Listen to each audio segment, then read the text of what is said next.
Show में। Money laundering case, खिदमत खल्क foundation की 3.5 अरब की जायदादें जब्त।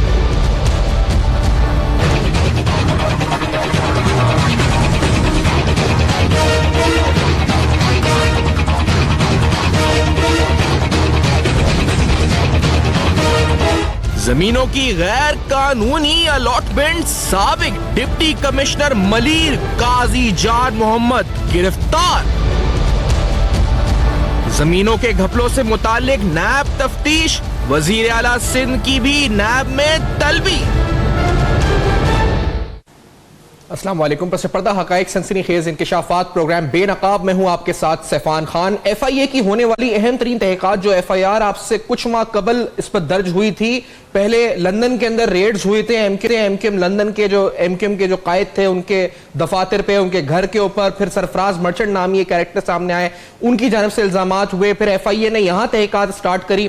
फिर यहाँ बात सामने आई कि खिदमत खल्क फाउंडेशन जो कि एमकेएम का वेलफेयर आर्म है, उसके मातहत चलने वाली एम्बुलेंसेज, उसके मातहत चलने वाली वेलफेयर एक्टिविटीज में उसके जरिए इस वक्त मनी लॉन्ड्रिंग हो रही है और उसके बहुत से बेनिफिशरीज भी हैं और वो पैसा पाकिस्तान से बजरिया हुंडी या हवाला पाकिस्तान से लंदन निस्बत जा रहा है।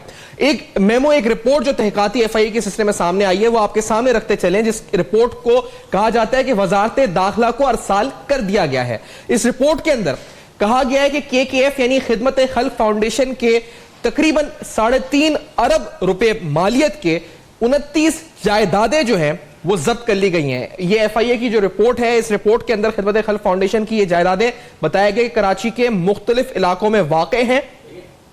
भत्ते की रकूम से बनाई गई इन जायदादों से हासिल होने वाली रकूम के 2 बड़े मसरफ थे, यानी इनके 2 बड़े इस्तेमाल थे। एक इस्तेमाल यह था कि रकूम 6 के करीब सहूलतकारों के जरिए लंदन भिजवाई जाती थी और रकूम बरतानिया भिजवाने वाले सहूलतकारों में जिनके नाम आए हैं उसमें एमकेएम के साबिक जो वजीर थे वफाकी ports and shipping Babar Ghauri, Suhail Mansoor साहब का नाम आया, एमकेएम के साबिक MNA थे, और सेनेटर अहमद अली वगैरह के नाम शामिल हैं। इसी की तरह कहा गया कि दूसरा जो अहम मकसद था इन तमाम पैसों का, वो जायदादों के किराए से जाबाक और असीरान के खानदानों को रकूम भी इन्हीं अकाउंट्स या इन्हीं पैसों से अदा की जाती थी। जो आप कहते हैं जो एमकेएम के शोहदा हैं उनको जो रकम उनके घर वालों को, असीरों को दी जाती थी, उनको भी इन अकाउंट से पे किया जाता था। फिलहाल ये रकम जो है वो किराए की मद में हासिल होने की रकम शोहदा और असीरान के खानदानों को देने से नहीं रोका गया है, FIA की इस रिपोर्ट में कहा गया है। एक इंपॉर्टेंट डेवलपमेंट कराची शहर से मुताल्लिक है और ये डेवलपमेंट नैब कराची से और बिलखुसूस मलीर रिवर बेड की जो जमीन यानी मलीर नदी वाली जो जमीन है उससे मुताल्लिक बड़ी अहम तरीन है। आपके सामने नैब कराची की वो प्रेस रिलीज रखते हैं जिसके मुताबिक नैब कराची ने काजी जान मोहम्मद जो कि x deputy commissioner XDC Malir हैं उनको अरेस्ट किया और इन पे ऊपर इल्जाम है जी कि इन्होंने इलीगली लैंड अलॉटमेंट्स किए हैं, डिस्पोजल ऑफ लैंड किया मलीर में। अगर हम स्पेसिफिक्स में जाएं तो नैब ने कहा है कि नैब has arrested Qazi Jan Mohammad XDC Malir today in alleged illegal disposal of 27 government lands in Section 31 and Scheme 33 Karachi. The accused has allegedly issued fake allotment orders as DC Maleer of fake goat named Abdullah Shah Ghazi Block F2 in conveyance with revenue officials. The accused is allegedly involved in several other cases of NAB as well. The arrested accused will be produced before the Honorable Accountability Court today. और इसके साथ मैं आगे चल के आपको नैब कराची की जो जमीनों के हवाले से कार्रवाइयां मजीद हैं, कितनी रिकवरीज हुई हैं नैब कराची की तरफ से, आपको तफसीलन बताएंगे आज प्रोग्राम में। आपको ये बताएंगे कि जो रिसेंटली समन्स इशू हुए हैं किसको हुए कौन सी अहम शख्सियात को सूबा सिंध में हुए नैब की तरफ से और कब कब उनकी तलबी है, कौन से अहम तरीन केसेस में, ये भी आज तफसीलात प्रोग्राम बेनकाब में हम यहाँ करेंगे, आपके सामने मंजर आम पे लेकर आएंगे। स्टूडियोज में ब्रिगेडियर रिटायर्ड हारिस नवाज साहब नैब के साबिक डायरेक्टर हैं, हमारे साथ कराची में मौजूद हैं। मीर मोहम्मद अली खान साहब हमारे साथ मौजूद हैं, एक इन्वेस्टमेंट बैंकर हैं, एक इक्तिसादी उमूर के माहिर लाहौर में, और आजाद सैयद साहब सीनियर सहाफ़ी हैं, तहक़ाती जर्नलिज्म और आपकी बड़ी गहरी नजर है मामलात के ऊपर, तमाम अकाउंटेबिलिटी और एहतसाब से मुतालिक इस्लामाबाद में हमारे साथ मौजूद है। आजाद, ये जो खिदमत खल्क फाउंडेशन वाली रिपोर्ट है, ये FIA की तहक़ीक़ात है, इसकी क्या जो पेशरफ्त है, आप इससे कितना मुतमईन है? ये जो 29 प्रॉपर्टी FIA का अगला स्टेप क्या होगा? ये 6 नाम इनमें जो लोग पाकिस्तान में FIA के इनके गिरफ्तार करेगी, क्या होगा आगे? आजाद से ये सब सैफान, FIA का दावा तो यह है कि उन्होंने टेरर फाइनेंसिंग के हवाले से सबसे बड़ी मुल्की तारीख की ये जब्तगियाँ की हैं और 3.5 अरब रुपए मालियत है इन 29 जो जायदादों की। लेकिन अगर आप ये कहें कि इत्मीनान क्या है, तो ये इत्मीनान तब सामने आएगा जब चालान अदालत में पेश होगा, जिसमें FIA साबित करेगी कि ये फलां जो दहशतगर्दी के जो वाक़यात हैं उसमें खिदमत खल्क फाउंडेशन के जो फंड्स हैं वो इस्तेमाल किए गए और इनकी जो पैसे आने का रूट क्या था। तो ये जब चालान की सूरत में आएगा तो फिर कोई तबसरा उस पर हो सकेगा।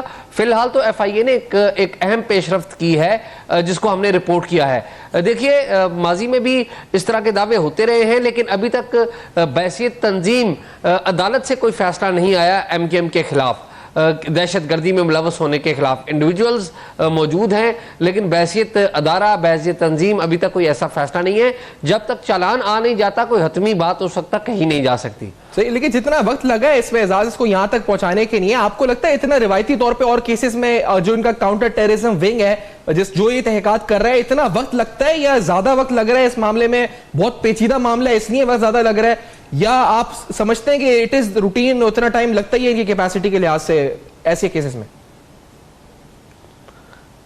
मेरे ख्याल में सैफान इस केस के पीछे जो ताकत है उसके बारे में भी हमें पता है, हम सबको भी पता है, आपको भी पता है। तो इस केस को सीरियस तो लिया जा रहा है FIA की सतह के ऊपर। जाहिर है बहुत सारे हलकों की दिलचस्पी है इस केस के हवाले से, MQM के हवाले से।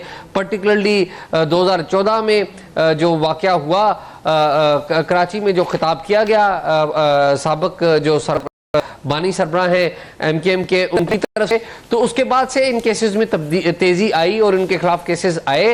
और ज़ाहिर है एक खास रुख है इन केसेस का और ख़ास एक आर्ग्यूमेंट है इन केसेस का। तो FIA की सतह पर इन केसेस को ज्यादा सीरियस लिया जा रहा है और विगरसली आगे बढ़ा जा रहा है। सही, लेकिन अच्छा मीर मोहम्मद अली खान साहब, आपसे भी हम जानना चाहेंगे इस बारे में, क्योंकि ये जिस तरह की अब तक जो बातें सामने आई हैं, चले चालान आएगा तो हतमी तौर पर मजीद बात हो सकती है, लेकिन इसमें जिस तरह कहा गया कि हुकाम कहने के जो रकम हासिल होती थी वो असीर जो इस वक्त हैं, जो जाबाक हो गए, जो उनके लवायकीन है, उधर दे दी जाती थी और 6 सहूलतकारों के जरिए ये रकम जो थी लंदन भिजवाई जाती थी। अभी हम GIT और सिंध के अंदर ओमनी और ये सारे मामला को लेके बैठे थे, और ये एक और मामला कराची सुबह सिंध की सियासी जमात से मुतालिक आ गया है। तो हाउ सरप्राइजिंग, और आपके नजदीक is not surprise in this, और ये आप समझते थे कि ऐसे ही हो रहा होगा, यहाँ एम्बुलेंसेज और वेलफेयर के नाम पे पैसा लंदन जा रहा था? मीर साहब देखिए, आई एम नॉट सरप्राइज्ड। ये खिदमत सेल्फ फाउंडेशन थी, खिदमत खल्क फाउंडेशन नहीं थी। सेल्फ इंटरेस्ट के लिए बनाई गई थी, जिसमें से फ्रंट जो था, एक एम्बुलेंस के अंदर असलाह भी लेके जाया जा सकता है और एक एम्बुलेंस के अंदर एक मरीज को भी लेके जाया जा सकता है। और MQM जिस तरीके की ऑर्गेनाइजेशन थी, अगर वो दोनों मकासद को पूरा कर सकती थी कि दुनिया को दिखाए कि जी हम अच्छा काम कर रहे हैं, हमारी एम्बुलेंसेज हैं, और उसमें दहशतगर्द को भी पॉइंट A से पॉइंट B लेके जाया जाए और उसमें असलहे को भी लेके जाया जाए, तो मेरे ख्याल में they were having their cake in and eating it too. तो मुझे तो कोई सरप्राइज नहीं है। सरप्राइज मुझे इस चीज पे होगा कि जिस इनमें ऐसे नाम भी निकलेंगे जिन्हें हम बहुत मोतबर समझा करते थे या समझते हैं अभी तक, उनकी इन्वॉल्वमेंट भी होगी। एक चीज इसमें से मुझे एक जो सिर्फ अच्छी लगी है कि FIA ने उन शहीदों की फैमिली, जिनका कोई कसूर नहीं है इन सब चीजों में, उनके बच्चों को भी ब्रेन वॉश करके बहकाया गया था, तो उनको जो पैसे अभी तक दिए जा रहे हैं, मेरे ख्याल में इसको, इस सारी प्रॉपर्टीज को वाकई खिदमत खल्क जिस नाम से बनाई गई थी उसी के नाम पे वक्फ कर देना चाहिए कि जो शोहदा की फैमिली है उसमें से जो उनके बच्चे स्कूल जा रहे हैं या हॉस्पिटल में उनका जो भी खर्चा होता है, ये 3.5 अरब रुपए की जो प्रॉपर्टी है, इससे जितना किराया आता है वो उसी के लिए हमेशा के लिए वक्फ कर दिया जाए। ये पर्सनली मेरा एक सही, ठीक है, ये आपकी सजेशन है। अच्छा, ये इस बात पे मजीद बात करने से पहले अच्छा, मीर साहब की आवाज थोड़ी बीच में इस पर कट के आई हमारे, लेकिन ये बड़ी इंपॉर्टेंट बात है। इससे पहले कि इस FIA वाली स्टोरी और इसमें जो नाम इससे मुलव्वस हैं, जो बिलखुसूस सहूलतकार के तौर पे सामने आ रहे हैं, इससे मजीद बात करें, हारिस नवाज साहब जो हैं, सर मैं आपसे स्पेसिफिकली पूछना चाहता हूं, मलीर के अंदर जो अरेस्ट हुआ है इस वक्त, क्योंकि ये जो मामला है ये DC मलीर वाला, ये DC मलीर जो अरेस्ट हुए साबिक, काजी जान मोहम्मद, जिनके बारे में कहा जा रहा है कि स्कीम 31, स्कीम 33, इसके अलावा 27 गवर्नमेंट लैंड्स इन्होंने डिस्पोज कर दी। ये कितना बड़ा इस पर गिरफ्तारी है? क्या ये आपके नजदीक it is a very important development? क्या क्या नाम इसमें अफशा होंगे, आगे क्या होगा? देखें सफ़ान, ये इनकी बहुत रिपोर्ट्स थी और बहुत अरसे से, ये बहुत अरसा रहे हैं, मेरे ख्याल में कोई 6-7 साल ये एक ही जगह पर डीसी मलीर रहे हैं और फिर ये वो थे रैंक से ऊपर आए थे, तो इन्होंने काफ़ी ज़्यादा वहाँ पर करप्शन की है। ख़ास पर गवर्नमेंट लैंड जिन्होंने डिफरेंट लोगों को डिफरेंट ओकेजन्स पर डिफरेंट नाम से अलॉटमेंट की, उसमें काफ़ी इन्होंने खुद अपने नाम पे भी अलॉटमेंट की हुई हैं। अच्छा। जिसकी वजह से नैब इनके पीछे लगी हुई थी और मेरे ख्याल में बाहर गए हुए थे, अब आए हैं और इनका नाम अगर आपने देखा तो जो 172 की लिस्ट है उसमें भी शामिल है इनका नाम। तो इसलिए नैब ने इनको अरेस्ट किए। इनसे बहुत इंकशाफात होंगे कि किसके कहने पर कौन सी जमीन किसके नाम पे लॉट की। अच्छा, ये मलीर नदी जब आप कह रहे हैं हारिस साहब, तो ये मलीर डेवलपमेंट अथॉरिटी, वो जमीन जो 11,000 एकड़ है बहरिया टाउन वाली, ये वो नहीं है, ये मलीर नदी वाली है, ये अलग है? ये कुरंगी की साइड पर है और ये सारी वो जमीन है जो गवर्नमेंट लैंड थी और वो गवर्नमेंट लैंड उन्होंने डिफरेंट लोगों को अलॉट किए जो कि नहीं होनी चाहिए थी और बहुत कम सरकारी रेट्स के ऊपर हम जाके अलॉट कर दिए, लीज पे दे दिए हैं, 99 ईयर्स पे लीज दे दी है, जिसकी वजह से गवर्नमेंट को ह्यूज लॉस हुआ है। और अब आप देखेंगे कि ये सारा इनको पकड़े जाएंगे तो ये सारी चीज़ें बताएंगे। नैब की जो अभी हम बात करते हैं ना कि नैब को 15 से ज़्यादा रिमांड में नहीं रखना चाहिए, 90 डेज ख़त्म कर देनी चाहिए, सबसे बड़ा यही एक हरबा है नैब के पास कि सारी चीज़ें कि इन्वेस्टिगेशन करना, फिर मालूम करना। जब 90 डेज नैब के पास रहते हैं तो वहाँ पर बहुत ऑफिसर्स जो होते हैं जिन्होंने करप्शन की होती है वो ब्रेक होते हैं और वो इन्फॉर्मेशन दे देते हैं, इसलिए इनको पकड़ा गया है। आई एम श्योर कि इनमें और बहुत इंकशाफात होंगे। ठीक है। और ये मलीर नदी जमीन ही के हवाले से या फिर मलीर नदी जमीन के हवाले से, क्योंकि ये तो डीसी मलीर इस पता जो अरेस्ट हुए, मलीर नदी जमीन के हवाले से मुराद अली शाह साहब की तलबी किस मामले में हुई है, क्यों हुई है और कब हुई है, ये अहम तरीन सवाल। और कायम अली शाह साहब जो साबिक वज़ीर सिंध हैं, उनकी भी मलीर जमीनों की अलॉटमेंट के हवाले से एक तहकीकात उन पर भी चल रही है, जिस पर वो अपनी अरेस्ट बिफोर जो प्री अरेस्ट बेल होती है वो करा चुके हैं। तो वो उनकी दोबारा तलबी हुई है आखिरकार, वो भी उस सिलसिले में हुई है। आपके सामने वो तफसीलात भी रखेंगे और साथ साथ हमारी कोशिश होगी कि KKF वाले मामले पर मजीद आपको कुछ तहकीकाती मामला दिखाएं, आपके सामने लेकर पस पर्दा हकाइक। इस ब्रेक के बाद मेरे साथ रहिए।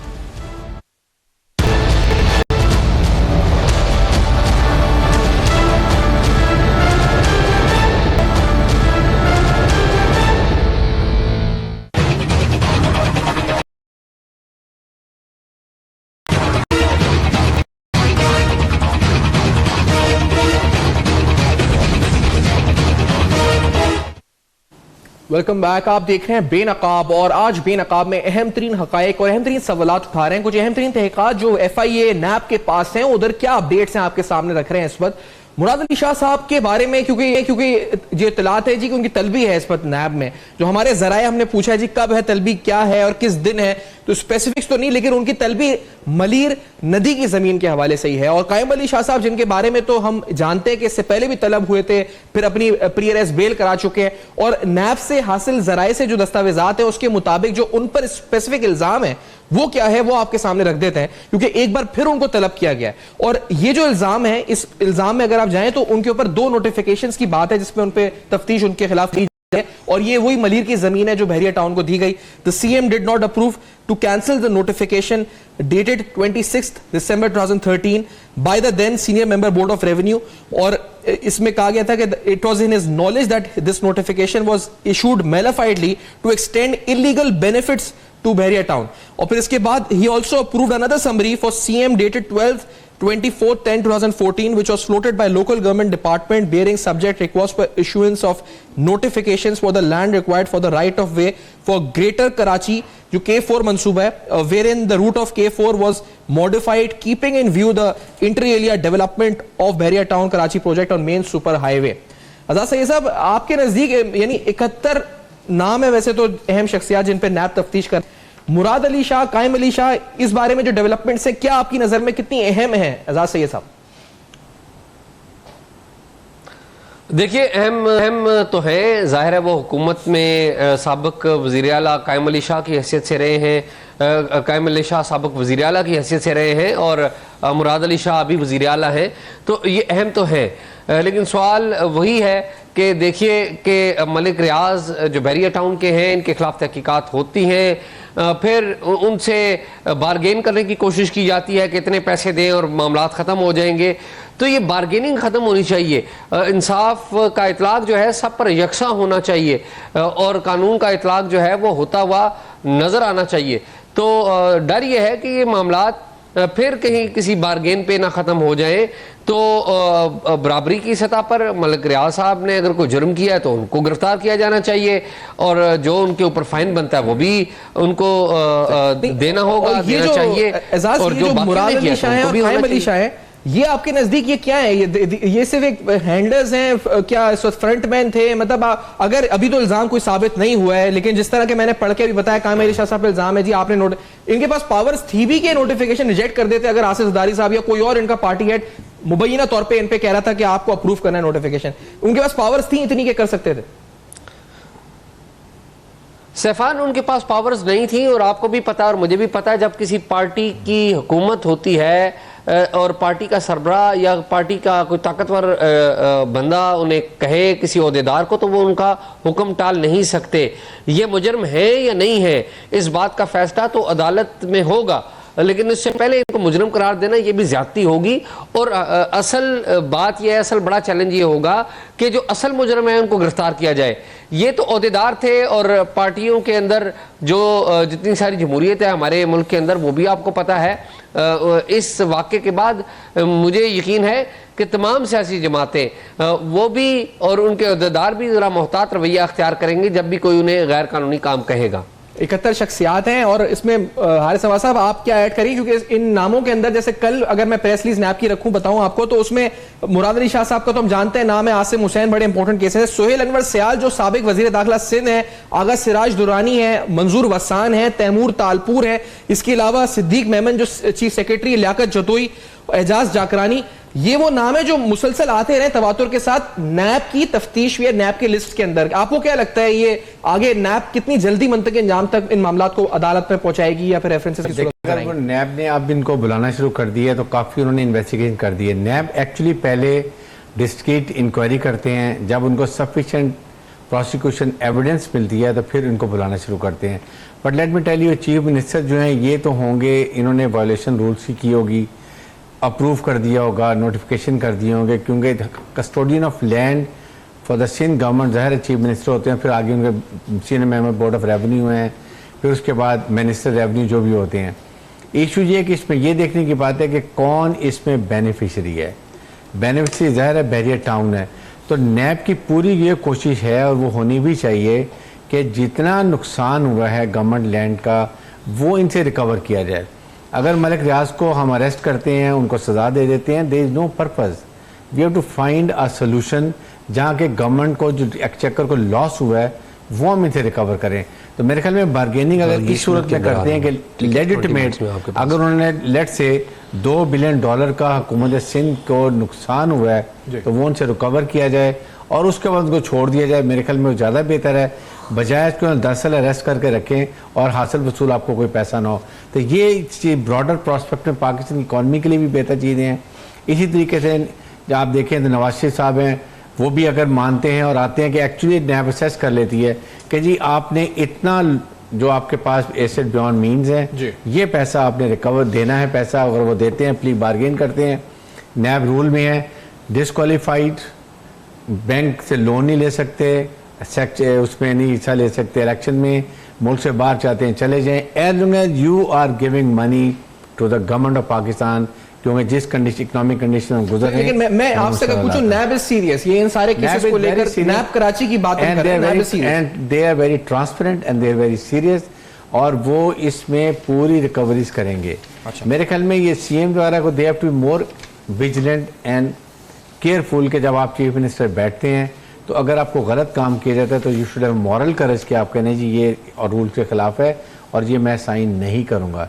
जब आप साइन करेंगे then you are held responsible, जिसकी वजह से मेरे ख्याल में इन लोगों को प्रॉब्लम हो रही है। सही, अच्छा, और प्रॉब्लम किस किस को हो सकती है? क्योंकि जैसे मिसाल के तौर पे अगर इससे जंगलात की जमीन की बात करें तो जब सिंध असेंबली के अंदर, क्योंकि मामला जेर समाअत अदालत में है, लेकिन हम सिर्फ आपसे वो इन्फॉर्मेशन शेयर करें जो सिंध असेंबली के अंदर जब सवाल जवाब का सेशन हुआ था और पूछा गया था कि कितनी जमीन महकमा जंगलात की इस वक्त कब्जे में है या फिर जिसके ऊपर जो है वो इंक्रोचमेंट हो चुकी है, तो उसकी बड़ी एस्टॉनिशिंग डिटेल सामने आई थी।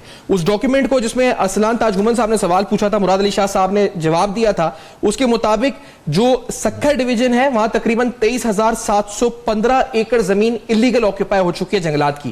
खैरपुर के अंदर 17,470, मीरपुर माठेलो में 2,374 एकड़ जमीन, दादू में 27,000 जो सब में ज्यादा है 27,556 एकड़ जमीन, शिकारपुर में 2,960 एकड़, कंदकोट में 7,880, लाड़काना में 12,238, बदीन 670 एकड़ जमीन कब्जा हो चुकी है, ठट्टा में 4,700 एकड़ जमीन, टीएम खान में 4,874, खिप्रो में 786, बेनजीराबाद शहीद बेनजीराबाद यानी नवाबशाह 24,161 और हैदराबाद में 19,271 जमीन। और टोटल अगर बात की जाए तो ये असेंबली में जो डिटेल्स आई तो 1,50,000 तकरीबन एकड़ जो है 1.5 लाख एकड़ ये जमीन जो है वो कब्जा हो चुकी है। मीर मोहम्मद अली खान साहब, ये तकरीबन टोटल फॉरेस्ट की जमीन 3.3 मिलियन एकड़ है, उसमें से 1.5 लाख एकड़ पे कब्जा है जो असेंबली को डिटेल्स आई थी उसमें। फिर मामला कोर्ट में भी है और जेर समाअत भी है, लेकिन कितना होगी value in terms of billions of rupees, ये हम स्टेट लैंड हमारी ऑक्यूपाई हो चुकी है मीर साहब? सैफान, बिलियंस ऑफ रुपीस नहीं होगी, बिलियंस ऑफ डॉलर्स होगी मेरे ख्याल में जी। तो billions of hundreds and hundreds of billions of rupees होगा और चंद बिलियन डॉलर होंगे। देखिए ना, एक तो होती है ज़रई ज़मीन, एक होती है कमर्शियल ज़मीन। ये ज़रई ज़मीन को या रेजिडेंशियल ज़मीन को लेकर उसको फिर बाद में कमर्शियल करवा लेते हैं, या इनको पता होता है पहले से कि ये कमर्शियल होने वाली है। मैं बहुत से सिंध के ऐसे लोगों को जानता हूँ जिनको पता होता है कि जी ये रेजिडेंशियल है और आगे चल के कमर्शियल होने वाली है, या खुद उनके वुज़रा कमर्शियल उसको करवा लेंगे। हारिस भाई ने एक सेकंड पहले एक बात कही थी जिससे मैं थोड़ा सा उस पर मैं अपनी तरफ से एक व्यू देना चाहूँगा। इन्होंने कहा कि पैसे लेके इन सबको छोड़ देना चाहिए। देखिए, जेल में डालना, जैसे हारिस भाई ने कहा, और डाले रखे रखना कोई किसी चीज़ का फ़ायदा नहीं है, मगर पैसे लेके छोड़ देना दुनिया में ये कहीं नहीं होता। वहाँ पे प्ली बार्गेन्स होती हैं कि जी अगर आपको 30 साल की सज़ा हो रही है और आप पैसे वापस कर देंगे तो सज़ा आपको फिर भी होगी, शायद 8 साल की हो, शायद 7 साल की हो। पैसे देने से और उसको छोड़ देने से we are setting a very bad example. क्योंकि हिस्टोरिकली, हारिस भाई तो मुझसे कहीं ज़्यादा जानते होंगे, ये नैब में थे, हिस्टोरिकली ये लोग जो पैसा बनाते हैं ना, वो तकरीबन अगर 100 रुपए बनाते हैं तो 20 या 30 रुपए की प्ली बार्गेन करते हैं, क्योंकि 70 रुपए तो ये इस खूबसूरती से छुपा चुके होते हैं कि बेहतरीन से बेहतरीन आपसे कुछ कन्फ्रंट करना चाह रहे हैं किसी फिगर को? एक्चुअली मैं आपको बताऊंगा, हमारा मिसकंसेप्शन है कि आपने नैब 100% जो आपने पैसा मुल्क का लूटा है, किसी प्रॉपर्टी का लूटा है, 100 रुपया आपसे लिया जाता है। सिर्फ ये किया जाता है कि उसको 3 हिस्सों में तकसीम करके आपसे लिया जाता है। और सेकंड ये है कि प्ली बार्गेन के नैब के रूल में है भी यही कि अगर आप प्ली बार्गेन करते हैं तो इंसेंटिव यही होता है उसको कि आपने 1 करोड़ रुपया लूटा, आप पूरा 1 करोड़ वापस देंगे, और उसके बाद उनके खिलाफ और बहुत चीजें डिस्क्वालीफाई हो गए, लैंड बिजनेस ही करते, इस तरह की चीजें। ये जो मीर साहब इस बात को कंटिन्यू करते हैं, लेकिन एक इंपॉर्टेंट जो हमने खिदमत खल्क फाउंडेशन का केस डिस्कस किया, जो एफआईए की एक रिपोर्ट जिसमें 3.5 अरब रुपए की प्रॉपर्टी जब्त कर ली गई है, तो उस हवाले से बड़ी जो बरतानिया से सरफराज मर्चेंट साहब हमारे साथ मौजूद हैं, और आप क्योंकि इस मामले को बेनकाब करने वाले इस वक्त हैं, मतलब आपने बेनकाब इन एक्चुअल हम कह सकते हैं किया था। सरफराज साहब, आप तक मेरी आवाज पहुंची है, शुक्रिया आपने ज्वाइन किया प्रोग्राम में। जी जी सरफराज साहब, क्या आप सेटिस्फाइड नहीं हो कि तकरीबन 29 जायदादें जब्त, 3.5 अरब रुपए जिनकी मालियत, फिर कहा जा रहा है कि इसमें 6 ऐसे नाम जो फ्रंटमैन थे, जो या जो किरदार अदा करते थे रकम यहां से वहां ले जाने में, और फिर ये रकम जो थी यहाँ जो इनके जहां भाग अफराद हुए उनके घरों किराया भी उससे जाता था, ये अब तक की तफ्तीश आई है। आप कितने मुतमईन है बतौर कंप्लेनेंट इस तमाम मामले से, जिस तरह चल रहा है मामला? शुक्रिया जी। देखें, बहुत अच्छी तफ्तीश चल रही है इस वक्त एफआईए की, और यही सारी चीजें थी जो इस केस के अंदर थी और जिसके साथ इसको लिंक करना था, और ये सारी हकीकत थी।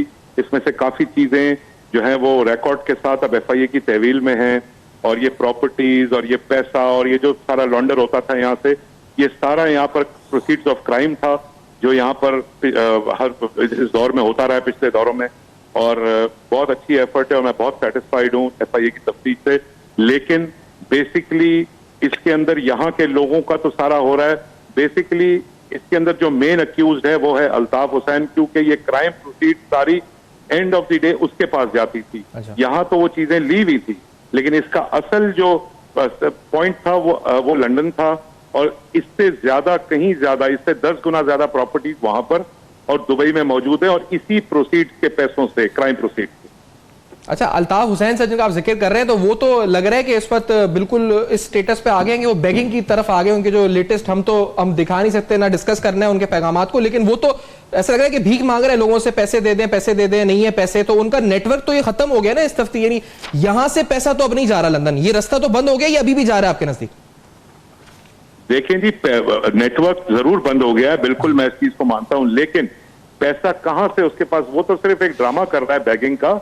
बेसिकली ऐसा कुछ नहीं है। वो आज भी 6 मिलियन पाउंड के घर में रहता है, और उसकी आज भी तकरीबन कोई 15 जायदादें हैं इस वक्त लंदन में जो ऑन रिकॉर्ड है। जो मतलब ये नहीं है, अगर आप उनकी अभी लैंड डिपार्टमेंट की अगर वेबसाइट पे जाएंगे तो आपको वो सारी प्रॉपर्टीज और उनकी वैल्यूएशन सामने होगी। खुद अल्ताफ हुसैन जिस घर में आज रह रहा है, 12 एबी व्यू मिल हिल की वो एरिया है, वो घर की मालियत आज आप अभी वेबसाइट पे जाके देखें 6 मिलियन पाउंड है। तो 6 मिलियन पाउंड का मतलब आज अगर पाकिस्तान के हिसाब से आप देखें तो 1 अरब रुपए की प्रॉपर्टी में तो खुद इस वक्त रह रहा है। अच्छा, वो तो असल में उसको एक आदत है, मैं अगर बात बताऊं शुरू से। अच्छा जी, आदत क्या है, आप क्या कह रहे हैं? उसको एक आदत है कि वो भीख मांगता रहता है, और उसके बाद वो अपने लोगों पे प्रेशर डालता रहता है। और पहले जब उसके पास करोड़ों अरबों रुपया भत्ताखोरी से और क्राइम प्रोसीड से जा रहा था, उस वक्त भी उसका यही हाल था।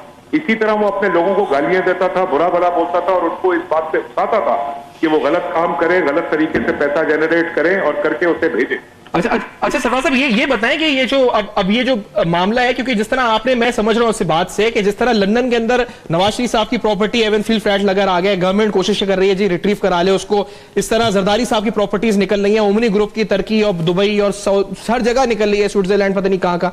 तो आप ये कह रहे हैं कि दरअसल एमक्यूएम की प्रॉपर्टीज जो उनके कायद की हैं वो भी बड़ी ज्यादा है इस पर, दुबई में भी, लंदन में भी, और शहजाद अकबर साहब जो एसिड रिकवरी यूनिट वाले हैं वो या नैब कोई एक्शन ले और वो सारे एसेट्स भी रिट्रीव कराने चाहिए जो वहां बना लिए इन लोगों ने? बिल्कुल कराने चाहिए, क्योंकि वो सारा जो पैसा है वो इल गॉटन मनी है, जिससे वहां पर ये सारी चीजें ली गई हैं, और उसका सारी मनी ट्रेल मौजूद है। वो इलीगल तरीके से, हवालों से और डिफरेंट तरीके से वो पैसा लैंडर होके गया है, और यही सबूत और शवाहिद इस वक्त जो FIA जमा कर रही है, ये शेयर किए जाएंगे ब्रिटिश गवर्नमेंट के साथ, क्योंकि ये केस लोगों की नजर में शायद ड्रॉप हुआ, ये ड्रॉप नहीं हुआ मनी लॉन्ड्रिंग केस, ये अभी भी अंडर इन्वेस्टिगेशन है, क्योंकि उनके पास। जी सरफराज साहब की आवाज, सरफराज मर्चेंट साहब की आवाज इस पर जो है हम तक, लेकिन ये बड़ी अहम बातें कर रहे हैं इस वक्त, कहते हैं कि सरफराज मर्चेंट साहब मेरी आवाज आ रही है सर? जी मुझे आ रही है। जी, बेसिकली लास्ट गवर्नमेंट में जो नवाज शरीफ की गवर्नमेंट थी, उसमें अपनी मतलब एक वो बनाने के लिए नवाज शरीफ ने इस केस को आगे नहीं बढ़ने दिया। चौधरी निसार साहब ने इसकी तफ्तीश को एक महदूद हद तक रखा। अगर उसी वक्त ये तफ्तीश हो जाती जब ये ओपन केस था इंग्लैंड में, और जो आज हो रहा है ये उस वक्त हो जाता, तो अब तक अल्ताफ हुसैन कानून के कटहरे में आ चुका होता, और ये केस जो है वो UK वालों को उस वक्त टेम्परेरी बंद नहीं करना पड़ता। लेकिन चलें, देर आई दुरुस्त आई, आज जो कुछ हो रहा है वो बहुत अच्छा हो रहा है, और अगर ये चीजें शेयर होंगी तो कानून की गिरफ्त से अल्ताफ हुसैन को इंग्लैंड में भी कोई नहीं बचा सकता। अच्छा सरफराज साहब, एक बात ये, क्योंकि कराची के अंदर रिसेंटली टारगेट किलिंग्स दोबारा से हमें नजर आई, अली रजा आबदी एक इवेंट है, और बहुत अंदोनाक और बहुत ज्यादा इस पर लोग जो थे इस पर अफसरदा है, इसके ऊपर बहुत से और वाकयात भी कराची में हुए हैं। आप जिस तरह कह रहे हैं कि हमें लगता है कि ये नेटवर्क पैसों का जो था यहाँ से तरसील का, वो कसम खत्म हो गया है, लेकिन आप कह रहे हैं वहां उनके पास वो प्रॉपर्टीज भी हैं, पैसा भी है लंदन के अंदर, तो इसका मतलब इतना पैसा है कि कराची में टारगेट किलिंग्स वो करवा सकते हैं अभी भी? उनके पास इतनी रिसोर्सेज हैं, यानी अल्ताफ हुसैन जो लंदन में बैठा हुआ है उसके पास हैं रिसोर्सेज? जी, उसके स्लीपर सेल्स आज भी हैं, साउथ अफ्रीका नेटवर्क उसका आज भी चल रहा है, मलेशियन नेटवर्क आज भी चल रहा है, और वो अपने बंदों से और उसके वो टीवी ये जो फेसबुक पे और सोशल मीडिया पे वो एड्रेस कर रहा है, उसमें बाकायदा लोगों के नाम ले लेके वो अपने लोगों को मैसेज दे रहा होता है, क्योंकि कम्युनिकेशन तो आजकल वैसे ही आपको पता है, जिस तरह की भी करें, चाहे व्हाट्सएप करें, चाहे टेलीफोन करें, उस पर कोई बात करें तो वो सारी रिकॉर्ड हो जाती है। तो वो अब सोशल मीडिया के जरिए उन अल्फाजात के अंदर उन लोगों के नाम ले रहा है, ताकि उसके जो लोग हैं, जो उसके ये टारगेट किलर्स हैं, वो समझ जाएं कि हमारा ये जो सो कॉल्ड कायद इस वक्त अपने आप को बना के बैठा है, उसको उनको मैसेज मिलता है कि इन लोगों को टारगेट करना है। और अभी भी जो अली रजा हाफिज साहब का जी अच्छा, एक चीज और मुझे बता दें, क्योंकि जो नाम सामने आए हैं इस रिपोर्ट में, सोहेल मंसूर, सेनेटर अहमद अली, बाबर गौरी और दीगर, ये नाम यही नाम थे या आपके नजदीक ये एफआईए सही नामों तक पहुंची है? ये जो यहां से रकम लंदन भेजते थे, या इसमें और नाम भी हो सकते हैं, फारूक सत्तार, आमिर खान, या और नाम जो नहीं है या इसमें होने चाहिए थे, आपको लगता है, या यही नाम है? देखें जी, नाम तो इसमें सारे शामिल है।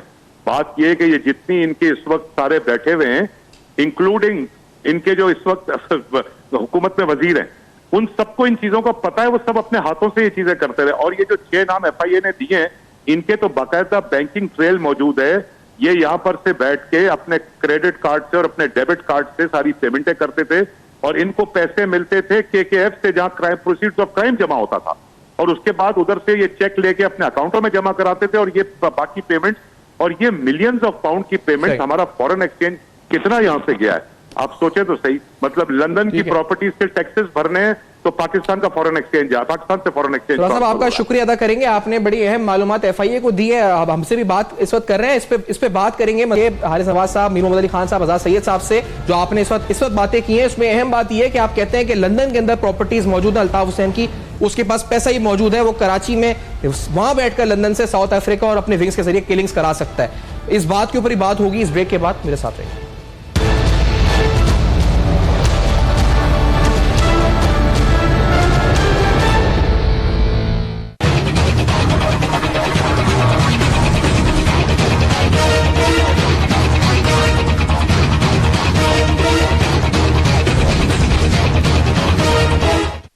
Welcome back. आप देख रहे हैं बेनकाब, और बेनकाब में अभी कुछ देर कबल सरफराज मर्चेंट साहब गुफ्तगू फरमा रहे थे, और एफआईआर आपको मैंने दिखाई एफआईए की तरफ से जो जारी हुई। अब ये आपको बताते चलें कि इस केस में तकरीबन 726 लोगों को समन या फिर नोटिस दिए गए हैं, 726 दो पेश हुए खाली, और ये मनी लॉन्ड्रिंग का मामला है, अहम तरीन और संगीन नौयत का। कराची शहर से रकम जाती है और इसका ताल्लुक टेरर से भी है, क्योंकि इसके जरिए, उस पैसे के जरिए कराची शहर में दहशतगर्दी करवाई जाती थी लंदन से।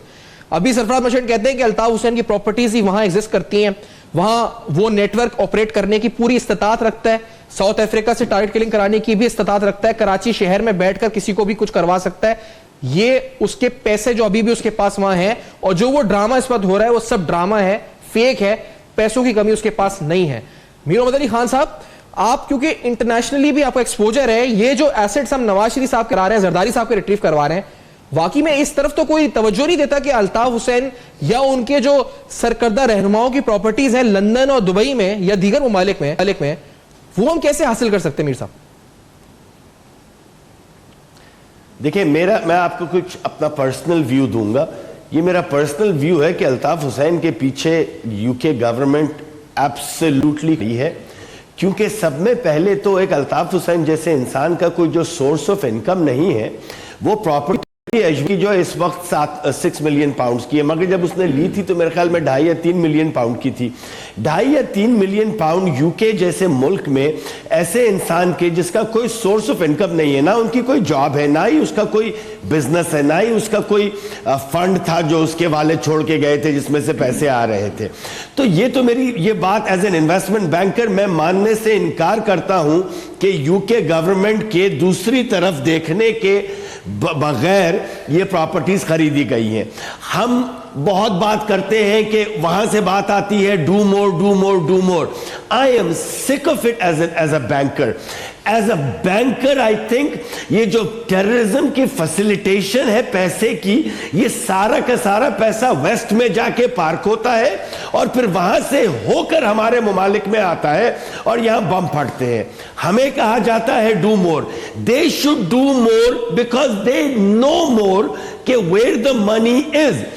वहां पे एक स्टोलन एसेट रिकवरी का प्रोग्राम चलता है जो कि मेरी नजर में तो it's all a sham, because जिसको वो स्टोलन रिकवरी कंसिडर करते हैं उसके पीछे जाते हैं। हमें इस वक्त ये सारे प्रॉपर्टीज के एड्रेस मुझे भी पता है, 10 और लोगों को भी पता है। जैसे आप लैंड डिपार्टमेंट में यूके जाके 15 मिनट में आप सारी चीजें निकलवा सकते हैं। At least one good thing about the west is के जो फ्रीडम ऑफ इंफॉर्मेशन एक्ट है उसके तहत आपको सब चीज मिल सकती है। मैं आज ये समझने से कासिर हूं कि हमारे हुकूमत इन सब चीजों को पब्लिकली क्यों नहीं डिस्क्लोज करती है कि इस आदमी के नाम के नीचे 40 घर है या 10 घर है, और यही यूके के एम्बेसडर को बुलाकर पूछा जाए कि आप हमें ये जवाब लेके दीजिए कि आपकी हुकूमत ने किस तरीके से एक इंसान का जिसका कोई सोर्स ऑफ इनकम नहीं है उसको इतनी प्रॉपर्टीज खरीदने दी गई है।